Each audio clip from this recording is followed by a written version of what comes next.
So this was a nice, easy one to sort of have happen.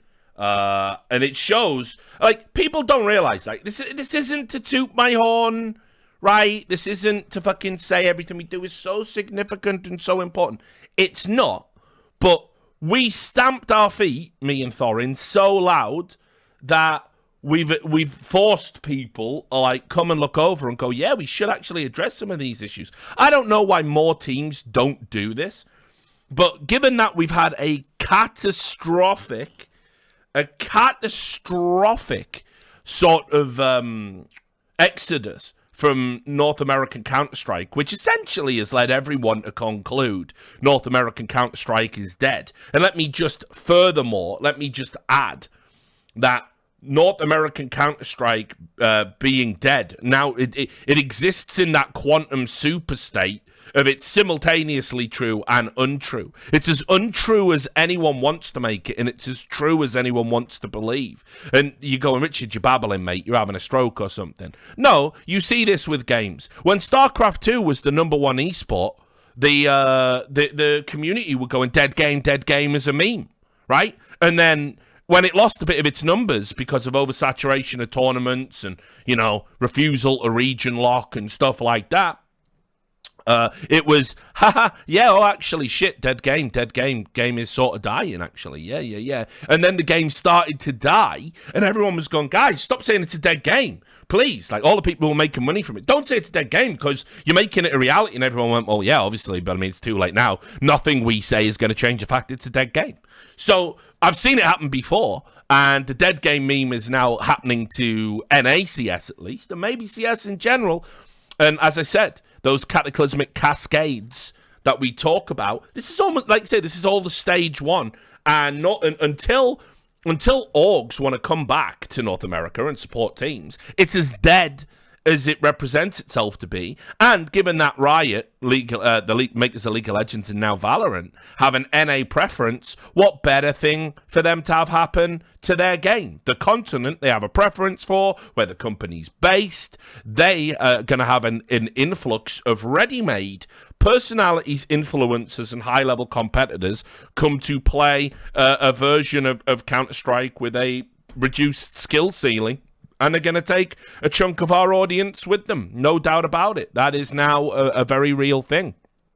Evil Geniuses came out and addressed the rumors that have been circulating that they were thinking about packing up. Now, to clarify, Sponge had said this, and Sponge is a very well-informed pundit and got his finger on the pulse. And Sponge had said it on an episode of HLTV, confirmed. And I had also heard similar things behind the scenes, and once Sponge felt comfortable presenting it publicly, I take it to be a rumor that is very well vested in truth. Now, I don't know what's gone on here. I won't claim to have any special insight. The Evil Geniuses management don't know me. They don't want to interact with me. We've never had a conversation. I don't consider them particularly competent, I do consider them pretentious based on how they explained why their rebranding was good publicly. I mean, that's so fucking embarrassing. It's not modern art, it's a fucking logo. You don't need to explain to me the themes and the structure. I don't need any of that, right? But anyway, they did decide to publicly come out and address the elephant in the room, which was, are we leaving CS? And this was picked up here by Lewis Mira over at HLTV, one of the good guys, and a guy that I have a good rapport with, and a guy that I trust, and a guy that I recommend if you want to follow good journalists in the scene. It doesn't apply to everything HLTV do, but it definitely applies to Lewis Mira's work. So his report says here, the North American organization says that it is looking forward to returning to tournament action next year. Evil Geniuses have affirmed their commitment to Counter-Strike amidst rumors they could join the list of North American organizations to leave the game in a challenging year for esports due to the pandemic. Counter-Strike is a legacy esport and an important priority for Evil Geniuses, says Greg Kim, the director of esports. And that's it, actually. That's a pretty brief quote via an email. Now, I think there was a longer thing down here. Yes. It says here that talks about how they've had a bad time of it lately, and then it says the team is now 15th in the world, the lowest they've been since June 2018. It's that bad. There's been mounting speculation they could follow in 100 Thieves' footsteps and pull out of Counterstrike. The health and well-being of the players and coaches are paramount to the organisation, said Mr. Kim. As cases of COVID-19 continue to peak around the world, we made a difficult decision to exit the final tournaments of the year. If you remember, they pulled out of numerous competitions and were replaced, to avoid putting them at risk with international travel. We will continue to evaluate competitive opportunities as the industry adapts to the global pandemic. We look forward to returning to tournament play in the new year. So I'll say this, it's as good as you were probably going to get. It's relatively non-committal, because saying we look forward to isn't the same as saying we will. Saying we look forward, and I look forward to getting a fucking, new fleshlight at Christmas doesn't mean I'm getting one. You know what I mean? But it's pretty good overall. Like, I just wear them out. So, it's pretty good. It's pretty good overall. And obviously, what's happened here is some players, maybe the Orgs, have just taken this decision. Maybe, whoever it is, they've made the decision not to go to Europe with like the other teams and sort of bed down in Serbia with the reduced restrictions so they can attend European tournaments throughout 2021. Might be something they do. ESL have made an announcement, by the way, that, we're going to try and do some in-person shit, including Katowice, it was. So we'll wait and see. But this was a nice, easy one to get cleared up. Very surprised they didn't do this earlier. You just come out, there's rumours circulating, we're thinking about dropping our team and fucking off to Valorant with all the rest of them. We're not going to do that. Don't worry. And there you go, and that's it. But we got there in the end. Now, the other thing that happened, and this was immediately in the aftermath of the show, was we started getting a lot of players coming out, in particular NA players, and saying, guys, like, the CSPPA isn't fit for purpose. So I'm just going to go big head again for a second, right? The CSPPA, right? Understand, I just want to make it absolutely clear in case it all gets lost in the ranting. I want there to be a player union, or if for legal reasons we have to call it an association and it has to function like an association rather than a union. I fully support the association. I want players to have agency over their lives, their image rights, an ability to push back against unfair contract agreements, being abused by tournament organizers, playing in awful conditions, having to chase their money. These, to me, are the priorities of what a player union should be doing. And the people most affected by these issues is, the Tier 2 players. Because, you see, TOs, let's say, for example, when it comes to getting your money, right? TOs live in fear of a Tier 1 player tweeting out to 100,000, 200,000, or if you like, fallen like 500,000 fans. This tournament organizer ripped me the fuck off. That negative press, that negative hate, the idea that people might boycott the stream, boycott the broadcast, boycott the sponsors, complain, cause a big problem. They live in so much terror of that they try and mitigate it wherever they can. And this has led to insane situations down the years, not so much these days, but where tournament organizers prioritize which players to pay, the Tier 1 guys over at the expense of the Tier 2 guys having to wait a little bit longer, or money going to one game over another. That, I think that's a problem in itself, and it's a reason why a player association should be focused on what's happening to the Tier 2 guys, because they lack the tools to sort of speak up and represent themselves. Now, also, I think just again as another example, generally, the Tier 1 players are being signed to contracts that, for the most part, work incredibly well in their favor. Now, this is a recent development. But, I'd even go so far as to say that in the pandemic era, the online era, there are a bunch of players that are being overpaid. Now, I don't know if I would have ever said that at any other period in Counter-Strike history, but a lot of these players are doing less and less in terms of content, media commitments, even training and that sort of thing. Certainly no traveling right now, and yet they're being paid. There's no accounting for that change in their salaries, and they're still getting these very, and like I say, this applies to maybe a handful of the top teams, the ones that are driving the voice of the CSPPA, no less.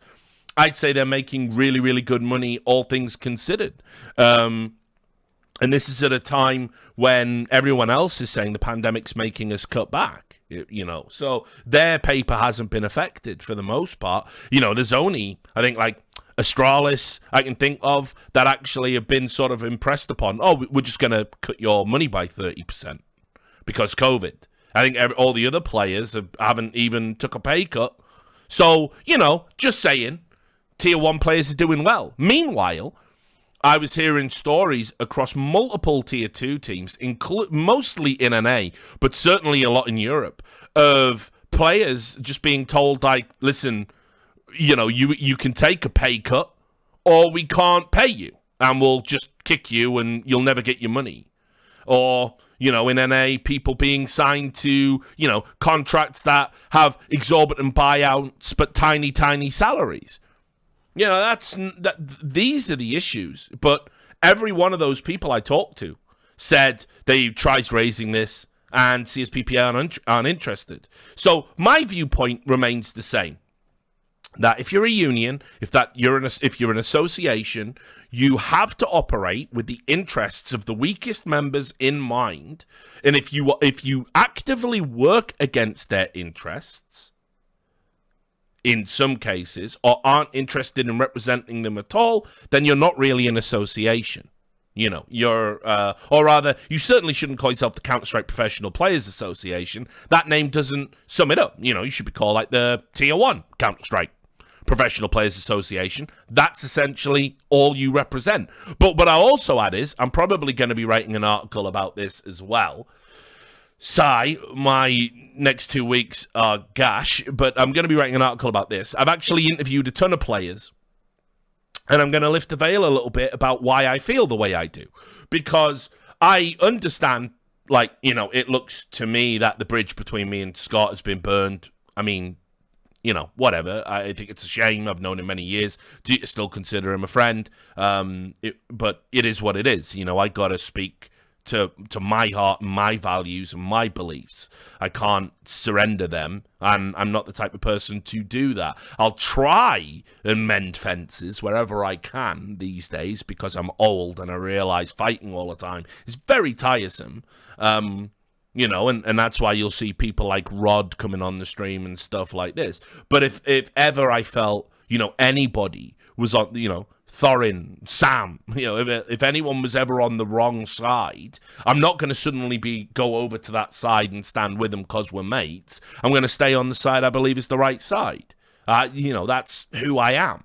So, anyway, I've interviewed a ton of players, and I had a player the other day basically say, and this is a Tier 1 player, basically say some real freaky shit that I don't like at all. Like stuff like when they've tried to speak to the board members about discussions they've had with like ESL, for example, the board members, who are fellow players, remember, turned around and said, we can't discuss it with you, we're under NDA. What? They're your fucking representatives. If your reps can't tell you what's going on because of NDAs, you have to tear that system apart. It's not fair. It's not right. It's not. So I've heard lots of stuff down the months that have given me cause for concern. I'm going to put it all in one place because I think you need to know, and I hope it will clarify why I am so I never thought I would. Even you've seen the evolution of this as a problem. Even when CSPPA was first founded and they made a few fuck-ups, like they got caught representing those players and they fucked up a deal and they did the thing with Flashpoint. And, we praised them on calling out for the mental health initiative, even though I think now, in retrospect, that's a trick. and another leveraging point. I question their genuine concern.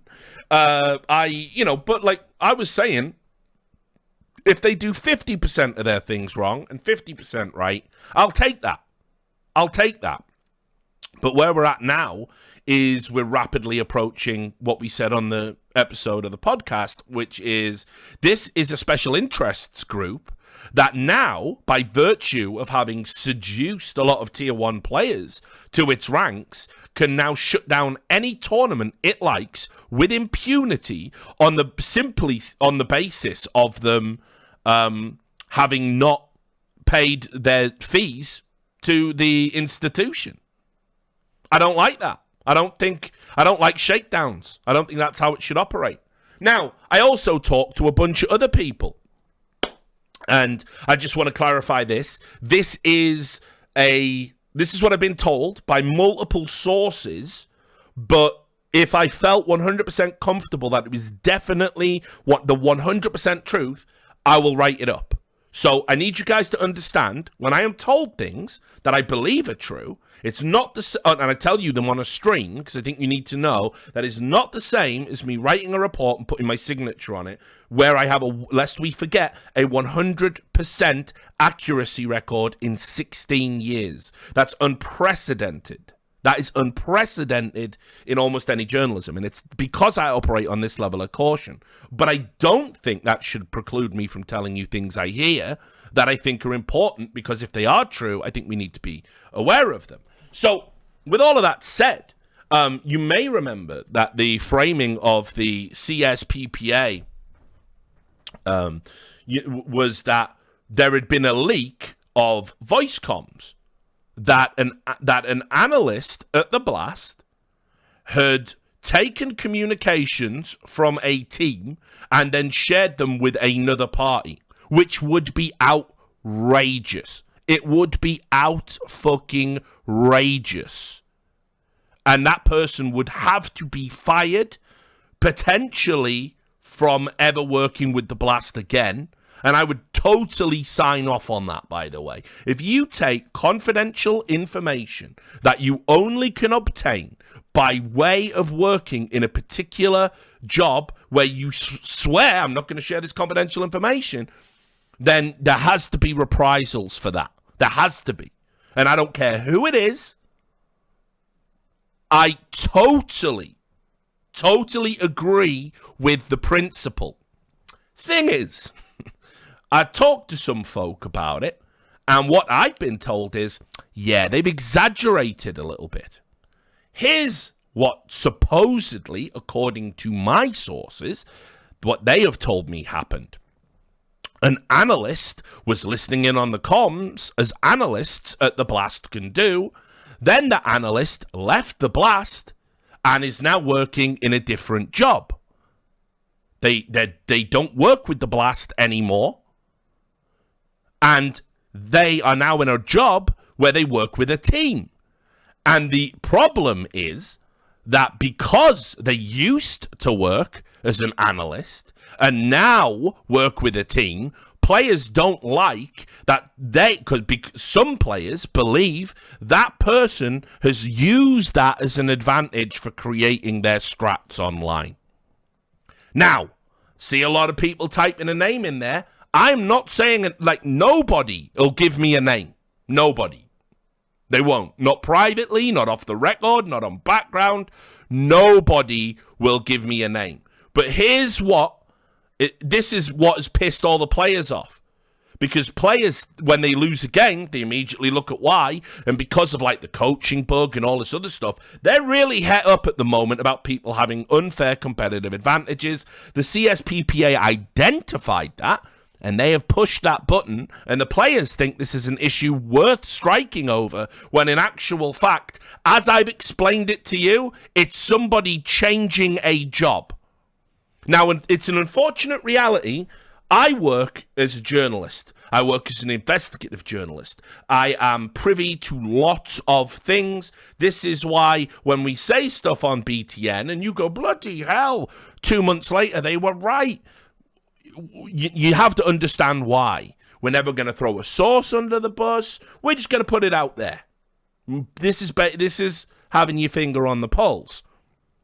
Now, let's say I quit that job tomorrow, which I would be very fucking smart to do, and go work somewhere else. And then let's say I had knowledge of a particular problem or a clause in a player's contract because that player had come to me about it. And then I'm in a position where I'm recruiting players at another team, and I know I can go and exploit that loophole. Now, if I do that, I am taking advantage of knowledge I probably shouldn't have, and it's probably shitty. But equally, what can I do?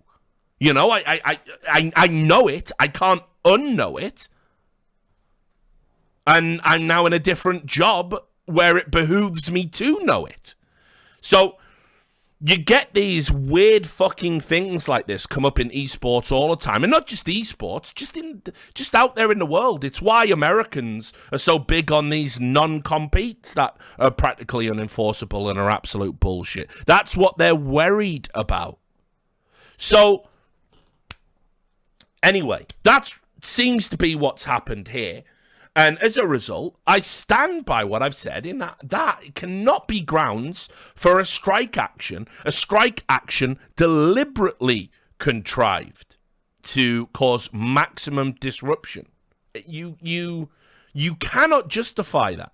I've also seen I've seen texts, written documents, written communications that show that actually they had agreed, the CSPPA, that they were going to strike at the last tournament, and they decided not to based on improvements the Blast had made.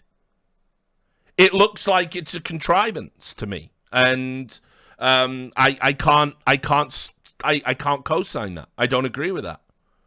I agree in the principle. I think if that's happened, it's up to the Blast to take disciplinary action, and I think the CSPPA should make sure they do. But going on strike like 10 minutes before a fucking tournament, catching everyone by surprise, nah, never me, not for me. Sorry. So anyway, what happened after the show? As we found out, I told players, if you have a problem with the CSPPA and you don't think that the CSPPA has served you, you should speak up about it. Now, I see Davey in the chat. Davey's my boy. Obviously Davey knows. And Davey spoke many times. Davey was one of the first guys to bring it to everyone's attention. The CSPPA ignores Tier 2. So I don't need to repeat Davey's views on this. But right now, there is definitely an issue in what the CSPPA wants to achieve. And I think because it's essentially a Danish organization, I think it's very not concerned at all with North American players, North American needs. In fact, I was told that when a Tier 2 player went to the CSPPA and asked for help, they said, actually, listen, we understand, but we really, before we can deal with your shit, we need to fix Tier 1. I mean, that's, again, I can't express this enough. That's not how a player association should work. So I'll just show you some of the responses that we had. This was Vanity. I'm in the CSPPA chat, but nothing regarding my team or the NA scene has ever been brought up. So let's be clear. Chaos as an organization are publicly announcing celebrity investors, but have decided that their team, which they announced prior to it winning a tournament, but certainly one of the most improved teams in NA, and a team that has developed some of the best talent NA has seen in a long time, it's not been a topic of concern for anyone on the board or for the CSPPA itself, nor has the broader issue of teams leaving North American Counterstrike en masse. That is crazy That is crazy. One of the things that a lot of associations do, a lot of unions do, and this is why you pay your dues, right? And this is another reason why the fact that it doesn't have, the players self-funding it is ridiculous. Because when I try to make a union, that has to be the business model. You put into the jar, and when times are hard for you, you get to take out the jar, safe in the knowledge that, everyone else who's putting in will all get the same benefits. That's how it works. That's how it's always worked. This idea of shaking down leagues to throw money at them so they can give you a kite mark seal of approval, I don't know about that. I don't think that's the way you should be going. But anyway, the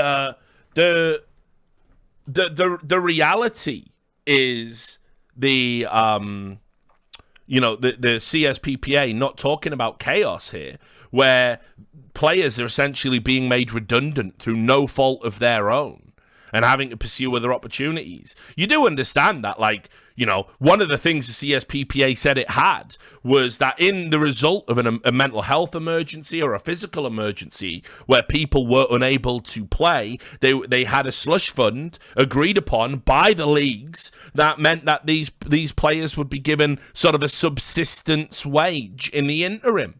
Now, there's been no talk at all about, can we repurpose that for NA players? Can we repurpose that for COVID? It's not a priority. They're not discussing it. And I saw a lot of people go, but NACS is just dead. What do you want the CSPPA to do about it? I don't know. Explore some options to protect your players. That's all you have to do. And then you can just come out and go, yeah, we did. We looked at it. We thought it wasn't practical. Sorry. But they're not interested. That's the problem. So you had this come out from Vanity. And yeah, Chris J. I mean, listen, I think what Ocelot said to Chris J. Chris J was having his meltdown, I think, while we were doing By the Numbers, so we didn't really get into it. And I'm not gonna fall into the trap, right? I think these players on the board have to take a long, hard look at themselves. And also, I called Chris J a bald fraud because he wouldn't stand with Harvu, and he wouldn't stand with Sprout, and he wouldn't stand with, who were the NA team, Lazarus, with Brax and Fraud and those guys. He wasn't willing to stand with any of them. I think that makes him a coward. But equally, what you have to understand is, where's he getting all of his information from? He's getting his information from the fucking union that have convinced him he's a highly valued board member rather than a fucking pawn in their machinations. So, I'll when he realizes that he's been played, you got to forgive him and let him come back to the fold. I mean, he's all but retired anyway. So, how much longer has he got? I think it would suck if a guy who's been pretty much a model professional his entire career, never been involved in drama until now, really, and is a nice guy, I'll tell you that firsthand. I think it would be a shame if this was his legacy at the end, and I'm not going to spread that. This is just an unfortunate event.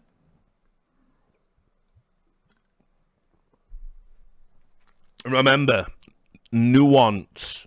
We do nuance round here. So that was Vanity's comments, but it wasn't just Vanity that came out. You also had Zelzis. And this is unreal. Because this is Fraud, right?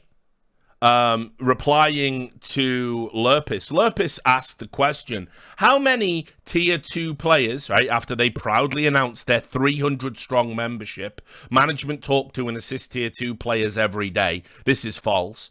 How many of those tier 2 players were consulted before the decision to kick most of them out of EPL in January, which many found out about through the media? You'll notice the CSPPA haven't replied to this, because in doing so, they would absolutely condemn themselves to the easiest slam dunk of all time, because they didn't. And it's provable so. It's provable that they didn't help these guys out.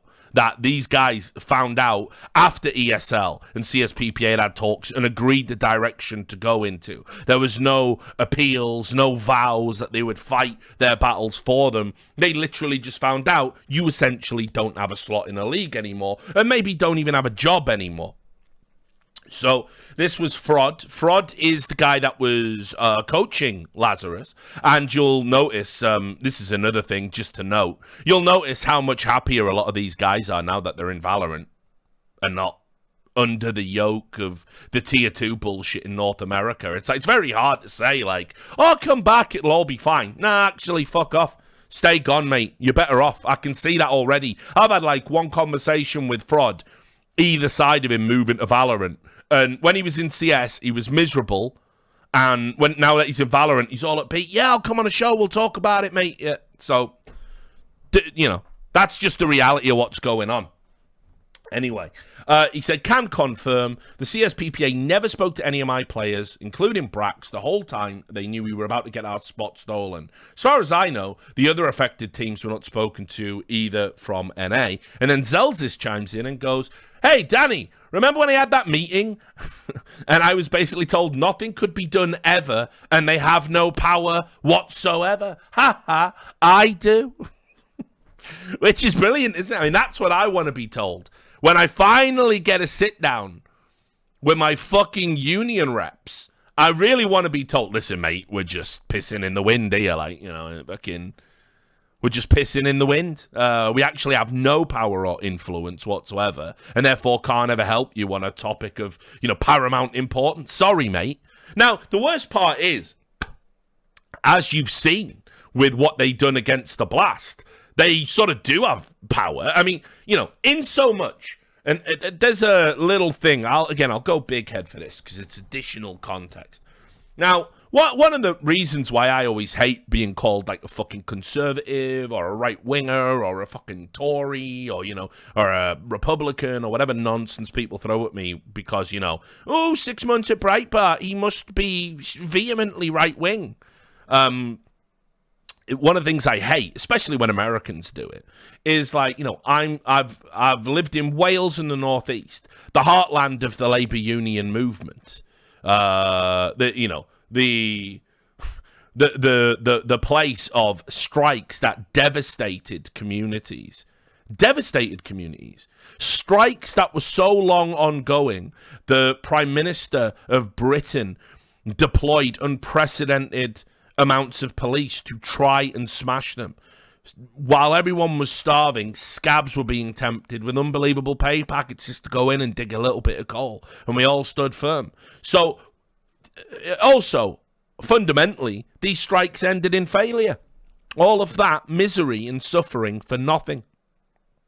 So, my opinions on strike action, and my understanding of them is this: you always have the right to withdraw your labor, and withdrawal of your labor can be some of the most effective things you will ever do. But the consequences of not working are to not be paid, essentially, to maybe even suffer penalties beyond that, to maybe lose your job entirely. You have to be willing to risk that. That's the roll of the dice. You risk that to potentially fix the problems. And sometimes it works, and sometimes it doesn't. What I glean from, and therefore, you have to pick your strike action carefully. When you do, it's important.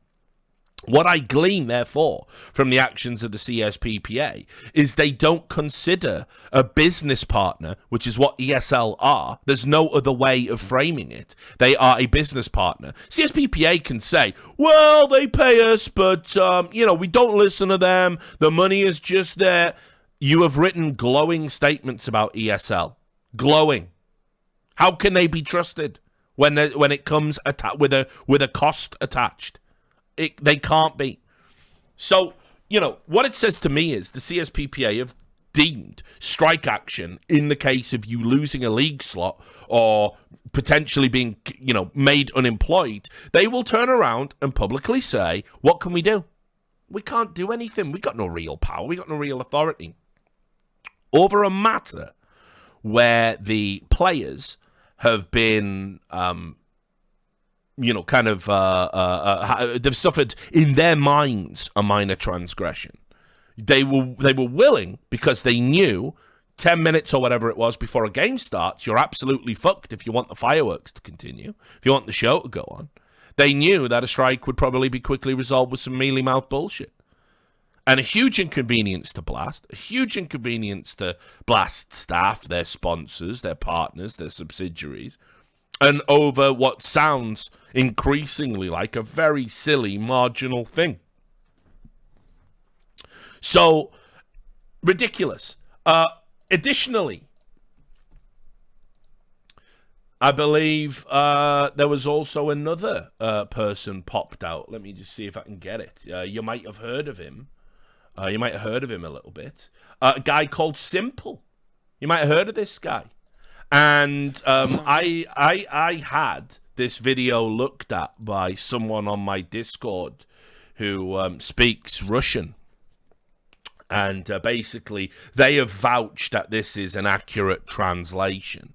So, again, caveat, I don't speak Russian, but before I didn't share it on By the Numbers because I wanted it to be translated first. So, and I've given it to someone I trust, and they've said it's accurate. So, I want you to watch this video and ask yourself, if the union functions like it should, why is Simple, who's a tier 1 player after all, and therefore it should represent his interests more than anyone else's, why is he decrying that the CSPPA is a bad entity? На самом деле, вот эта вот ассоциация, может, когда-то вот кто-то переведет на английском, чтобы знали, это такой useless вообще, такая тема. Чтобы вы понимали, один раз чувак с ассоциацией договорился с нами что-то поговорить, наготовиться. Мы 3 дня, ладно, 2 дня мы с ним договорились, и он не приходит. Моя команда не хочет разговаривать с этим типом, потому что они как будто этим пользуются, знаете, вот этой всей темой. И мы приходим и ждем 20 минут, и чувака нет. So, I'm just going to jump in from time to time just to underline what's being said in case you're not paying attention or you're on a mobile, you can't quite read the subtitles. Here, Simple says he's never felt good about the CSPPA because they were meant to be having a meeting in Katowice and the guy didn't even turn up on time. So it's already an embarrassment. It's already ridiculous, you know? Like, I mean, if you can't turn up to a meeting on time, you know what I mean? Like, it doesn't bode well for the intricacies of running a player association. Они там что-то решают, придумывают, блядь, с игроками связываются, какую-то, блядь, дичь делают.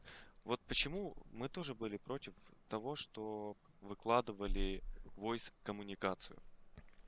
Потому что последний раз один из аналитиков, не буду говорить его имя, он сказал мне на последнем бласте в Лондоне, когда мы играли групповую стадию, что все voice-коммуникации слышат аналитики и другие люди в бласте. То есть они слышат каждую команду, переводят, у них есть переводчики, и знают всю инфу полностью. Полностью всю инфу они знают. И потом эти аналитики... Now, I'll also add, Simple seems to think that's outrageous. You know, and I disagree. He seems to think it's absolutely outrageous that analysts can listen to communications. Now, I'll just point you to, there are multiple sports where people are mic'd up. I've talked about the NFL. You know, for example, if I mic up a quarterback, I essentially know his playbook. I can see what's being called and I can sync it up with what he's saying. You know, so it's not really a lot of difference between hearing the strats or anything like that. Yeah, Formula One, I believe we've had multiple instances where people have been caught saying naughty things and have had penalties for it. Now, by the way, without crowds, what's your average soccer game? Yeah, I'm going to call it soccer because there's Americans watching, right? It is football, but I don't want to confuse you. You know, yeah, your culture wins out, etc., etc. You know, watch a game now, right?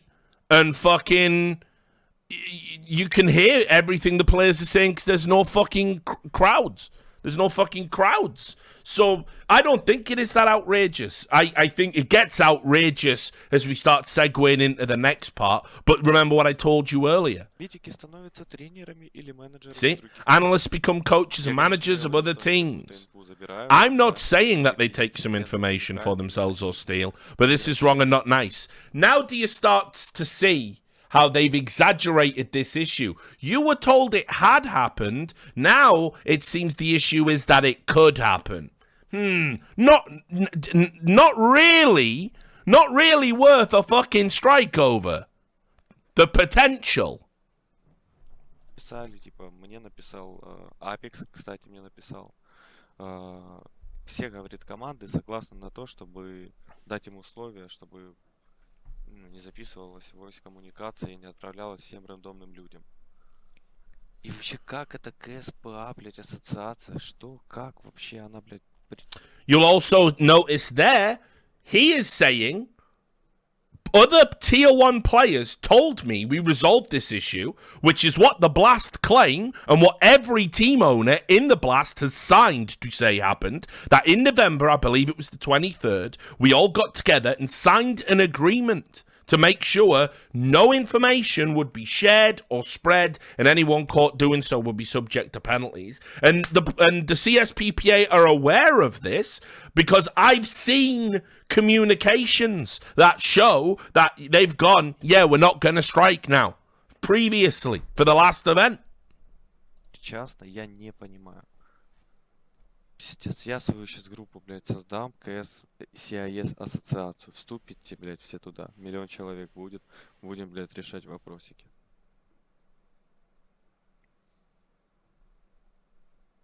Ну, реально, типа, они делают какие-то вещи, да, прикольные.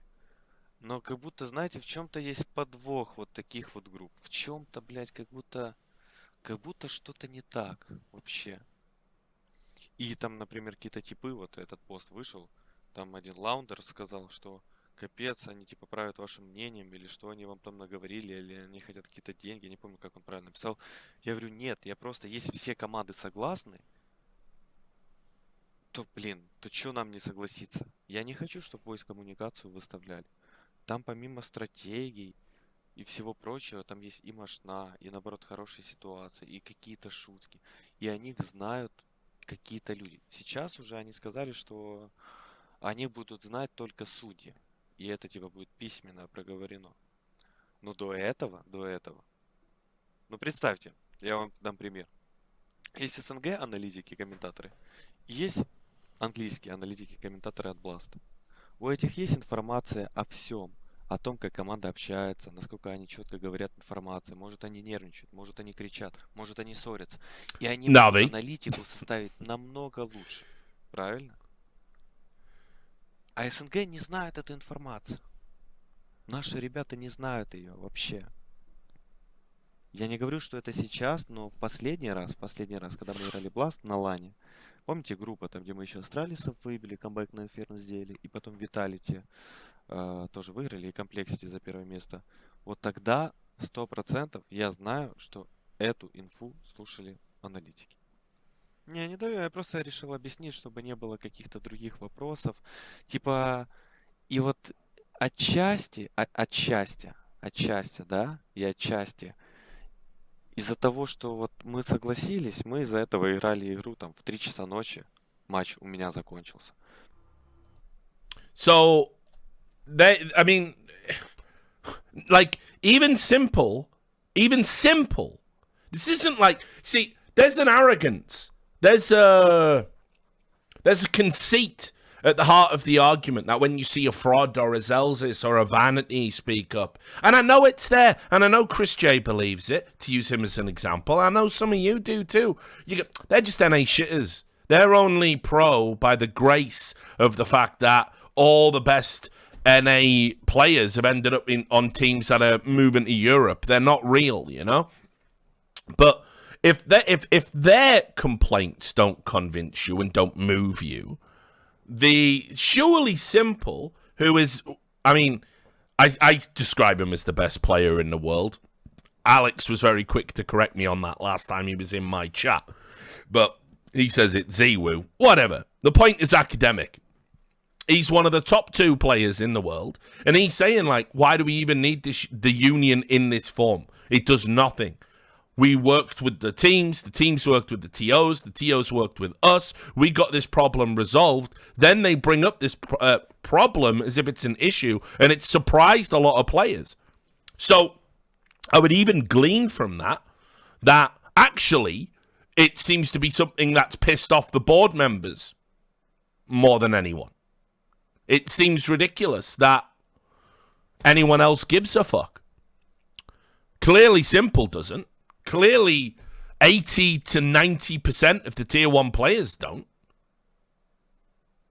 So I don't know. I don't know what to tell you. I think the good thing is that we are starting to see that there is a schism in the CSPPA. We thought it was just tier 1 players and tier 2 players. It's even more divided than that. There are a number of tier 1 players that simply do not think the CSPPA is any good. And I also got told by one such player, they said to me, a lot of people want to leave, but if we leave, where do we go? We can't make another union. And if we operate outside of it, does anyone represent us? How would that work? So there are a bunch of people not happy with it. It's not just me and Thorin being an arsehole. Like, we've beaten everyone else in the scene. Who would give us a challenge? Yeah, let's go to war with our friend Scoots. It's not that. It's that a union, you know, it has to serve everyone, you know, in that it is a union of people. This doesn't. And in some instances, actively prioritizes some members over the other and actively works against some members over the other. It's ridiculous. It's not fit for purpose as it is. So then the next thing that came up after all of that was this. ESL came out. ESL said, we hear you about NA, and they came out and they basically have said, we're going to try and improve the situation. Now, this is too little too late. This is polishing brass on the fucking Titanic if ever I saw it. But I suppose, you know, again, you're welcome. We shouted loud enough. Here's some appeasement thrown our way. Have some appeasement. It would have been better if they had strategized this the minute they essentially lit the fucking torch paper, like the start of Mission Impossible, to blowing up the whole NA scene by kicking out teams that were on the threshold of being like, you know, maybe moving into tier 1 and essentially kickstarting the growth of Valorant, CS's first ever true competitor. But anyway, I'll read you the report. This is from Professor. The tournament organizer, ESL, has invited anyone that wants to contribute to the cause to reach out. ESL's Senior Vice President of Product, Ulrich Schulze, that's the flying DJ to you Zoomers out there, announced on Thursday that the company will reveal its first steps to improve the situation for CSGO teams in North America in the coming days. The initial set of measures will include a more structured path for teams to reach the ESL Pro League from ESEA Mountain Dew League, qualifying opportunities for the ESL Pro Tour events, and a revamped structure in ESEA that will allocate more prize money towards team competition than individual play. The goal of the measures is to revitalize North American Counterstrike, which has been in decline since the start of the year, with organizations dropping teams and players switching to Valorant. Fans and pundits alike have been very critical of ESL's decision in January to eliminate the regional ESL Pro League divisions in favor of a global competition with only half the number of teams. Mr. Schultz admitted that ESL was at fault in the way that it handled this matter, but he rejected the idea the company is solely responsible for the current problems in North American Counter-Strike. There's a narrative out there that we, ESL, killed NA CSGO, he wrote on Twitter. And while we accept responsibility for the way things were communicated about the change, the decision to have a global division was not one we took lightly. There simply was no other way to keep the EPL business running. Mr. Schulze adds that the issues in North America, where organizations like the 100 Thieves, E United, Chaos, and New England Whalers have either left the scene or ceased esports operations altogether, are also tied to the coronavirus pandemic and the release of a competitor game. This year has isolated the North American scene from the rest of the world and reinforces why we had to transform EPL into a global competition. The more North American teams practice and play separate from the rest of the world, the more difficult it becomes for them to stick together. The outlined measures, which were developed by a work group which brainstormed internally and with external stakeholders, will be unveiled in their full form soon. However, Mr. Schulze noted that those are just the first steps, and he invited anyone who wants to contribute to reach out. So here's what should have happened, by the way, guys. I don't know if you've heard of parachute payments. Have you ever heard of that? So one of the things that's happened in recent times in the Premier League, for example, which we can call it football this time around because the Americans won't, get upset or confused. Basically, what happens is when you have a parachute payment, it's for a team that has, say, existed in the Premier League for a while, right? You're in the top division. You've spent big money to stay there, You've got a wage bill that's insanely high because you've got supposedly Premier League caliber players on your books. And you've had to stay competitive to stay in the league. But then by virtue of a few bad decisions, maybe some bad injuries, maybe some players just suddenly having a dip in form, or maybe a big signing not playing well, you get relegated. You get relegated, and suddenly you are staring into the abyss of having your fucking income absolutely fractionalized. Like, not just a little bit either, right? And so what you end up with is teams like Portsmouth, that, they won an FA Cup in my lifetime. They were a top 8 team at one point. They finished 7th one season under Harry Redknapp. But in order to achieve that, they spent big. And you'll go, fuck them.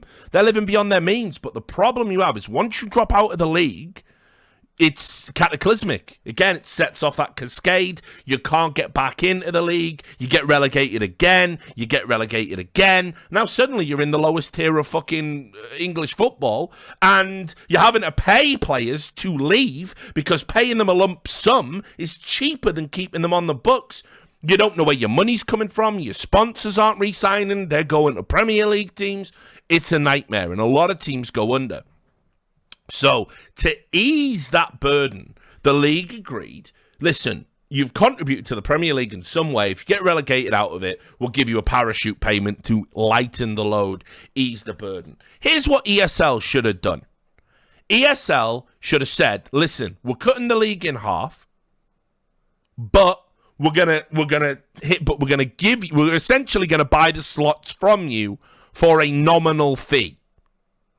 Didn't have to be a lot, but what would have made a difference was like, say $50,000 per team. That would have been enough to keep some salaries going for 3 months. So while they looked for a team or a new opportunity, they were able to stay competitive, stay going to tournaments, maybe find a new organization without having to shut her all together. That's what they should have done. They didn't do that. They didn't even think to do that, nor did they think they should do that. They turned around and went, our business is fucked, so now yours has to be. Without any consideration to the precedent it sets that if a team qualifies for your league, you are now on record as saying, yeah, that's kind of small print. It doesn't really matter. If our bottom line is bad, we take it away from you. That's not great optics for any competition, is it? So what should have happened was they should have paid those orgs a nominal fee. That would have helped immensely, but they didn't. Now they're saying, hey, we're going to come up with all these ideas and we're going to change this and we're going to do that. And blah, blah, blah. Fine. Great. But understand it's too late. People don't seem to realize in NA, I don't believe the New England Whalers has a particularly large budget. They've said, we can't even do this. This is insane. We can't do it. It's online. Where's the money going? How expensive can it realistically be? Chaos are out. And like I say, they're announcing, hey, he's a rapper, he's come in, he's giving us money probably. We're actually probably not telling the whole truth about that and how much money they're actually giving us because everyone's on the fucking game in esports. Everyone's lying. But hey, here they are. They can't afford to keep a CS team that's just won a tournament. They can't do it. So whatever they do now, put it this way, if we're at a stage where the New England Whalers are just like, listen, we're going to go off and we'll probably be way more successful in Valorant, I think you have to sort of write off North American Counterstrike as a concept for at least a year.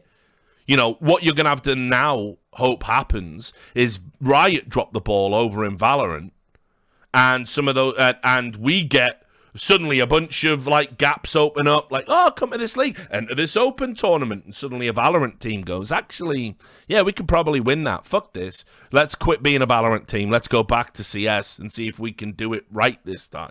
You know, you're going to have to wait for that to happen. Otherwise, what's most likely is every one of those teams who've moved, and let me tell you, here's the reports I'm getting from the players who've jumped across, even shit ones, even the shitters.